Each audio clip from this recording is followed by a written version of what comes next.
Hey there, this is Counseling Nomad coming to you on the Trucking Nomad channel. And I am going to talk to you about the Celadon situation. Give you a little update about where things are, and as far as the Celadon Assistance Group at least, which is the group that I started, that Teddy's Trucking Association started, and just where things are.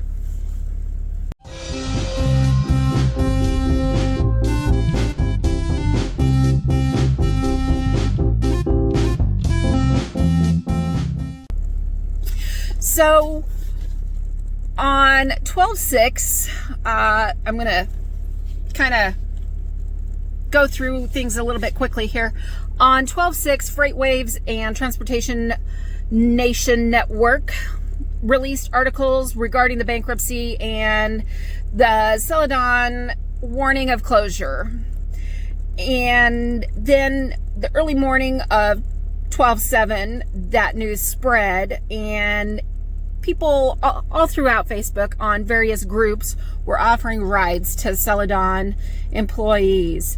There wasn't really any kind of a concise, organized resource where people could actually connect to information, rides, assistance. And so, being the creator of Teddy's Truckers Association, which is kind of in development, I was like, screw these other groups, which were like, no, you can't post that here. No, we can't do that. So all these can'ts, I was like, I can. So I created the Celadon Assistance Group, and it was born.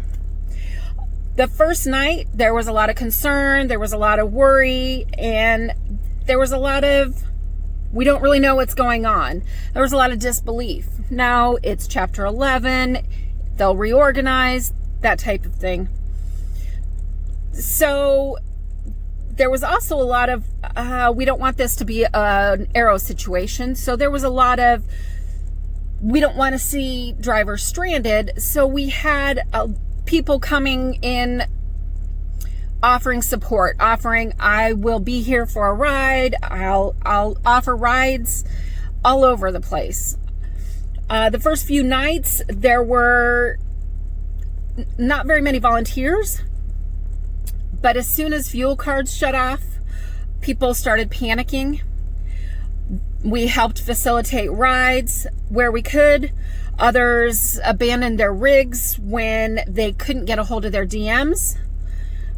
Fuel cards were luckily turned back on, and that word spread. The orders were to finish their loads. Then Sunday at about 12:30 a.m., the Qualcomm messages came across, and pictures started coming into Facebook groups. Celadon was closing, and I'm starting to get teared up again because that disbelief, they didn't want to believe that it was real. You know, they wanted to believe that Chapter 11 was going to happen, that restructuring was going to happen. Their trucking family was literally being ripped apart. There was a sense of awe, and the groups were just kind of silent. There was these pictures, but really it was, you know, just the sad faces, the sad emojis, and that type of thing that were being used. It was a sense of disbelief and sadness. I couldn't help but cry at that time, and as I am now. And I was crying for my trucking community. No, it's not directly impacting me. I'm not a Celadon employee. Or a former Celadon employee. It doesn't really matter whether I was or not. I was empathizing for my trucking community. I literally slept for 40 minutes that night and 10 minutes the next day before the FreightWaves interview. And that was because we were off and running trying to help drivers. They ran out of fuel. They had broken down trucks. They were told by their DMs to park at the truck stops. They were told to go home. There were mixed messages on what they were to do based on their locations or based on their circumstances. Some of them had to finish loads. Some of them actually just finished their loads. There were some that didn't speak English, so it was connecting them with resources. People that were in the group that did speak English and French. There were so many different scenarios. There were so many ways to help. Others, it was actually reaching into our wallets. It was making connections, reaching into wallets, getting them the things that they needed to get where they needed to go. Sometimes it was comforting a driver who wanted to help these Celadon employees, yet he had just lost his best friend unexpectedly. Our group admin and moderators and volunteers, they may have served a few hours or several days, and some are still serving simply because they care about their trucking community. We're not getting any money.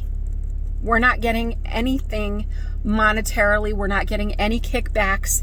We're getting nothing other than intrinsic value, which means we're getting that sensation of feeling good for helping other people. That's our benefit. That's the only benefit that we're getting, is helping other people. We're doing it because we care, because we're human beings caring about other human beings. That first night that we created the group, there was probably about 300 people that came in to try and help. And today it's about 1,700.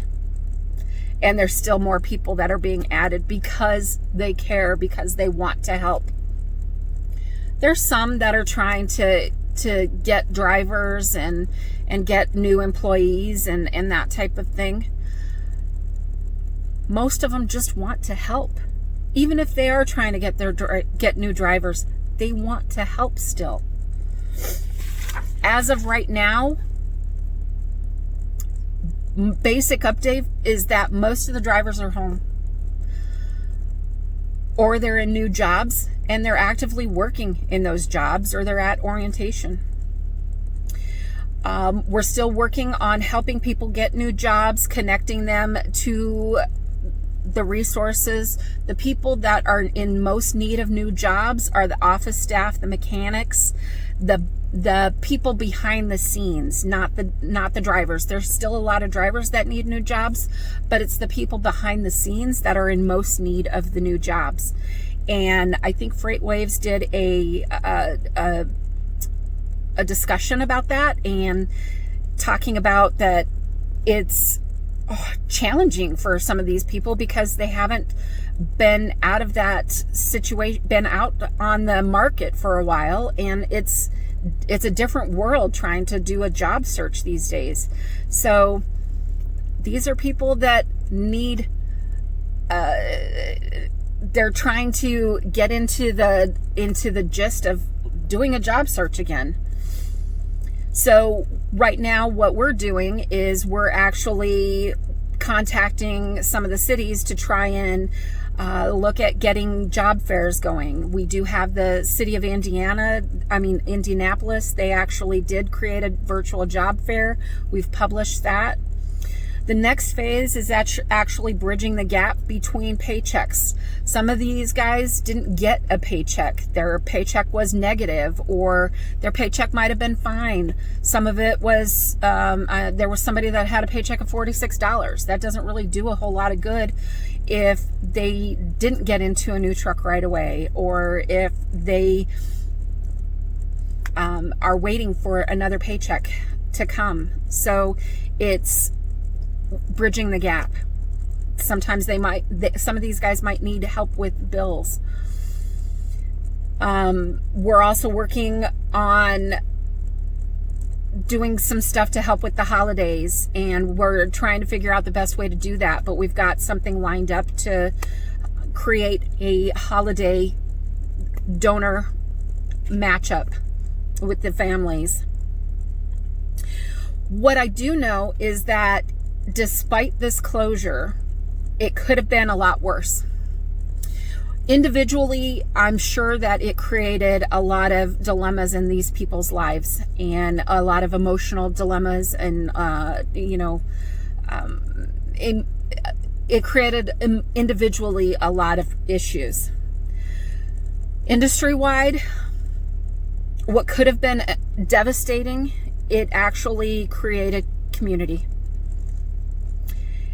And I think it was averted because I think that this actual group created community.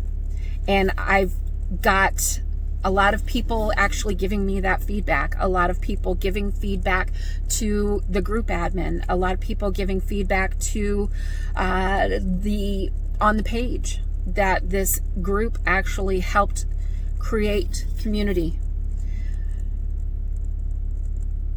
What happened is we had people being able to connect with the trucking companies that were offering support, offering free rides, regardless of whether or not they were going to be recruited. We had drivers being able to connect with truck stops. We had drivers being able to connect with charities. We had drivers being able to connect with places like Drive My Way. We had drivers being able to connect with drivers and support staff being able to connect with the job board that Freightways created.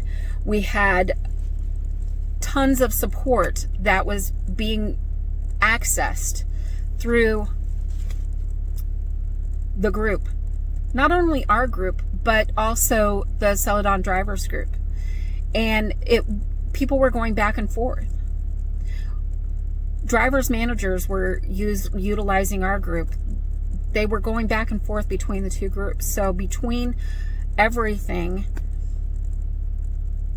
there was a sense of community within the trucking industry that was created. And this is what Teddy's Truckers Association was intended to, this was our mission. One of the things that we intended to do was to help in crises like these, was to help drivers and their families in crisis. And we weren't set up yet, but we weren't going to wait around and sit there and watch. So we took action. We created the group. And at minimum, to create resources. We didn't have the resources that we wanted to be able to help in the ways that we wanted, but we could create the resource of connection. At minimum, that's what we could do. We are working actively to get Teddy's up and running. So I hope that you'll join us in creating in the Teddy's Association. I hope that you'll join and look at Teddy's and become a member of Teddy's once we have it up and running. These crises will continue to be supported by Teddy's, whether it's this crisis or maybe it's a hurricane, and Teddy's will help the truckers that are involved in the hurricane. Teddy's Truckers Association wants to be there, and we will need help. We'll need support. There's other ways that we want to be there, and look for that information. Thank you for tuning in. See you on the flip.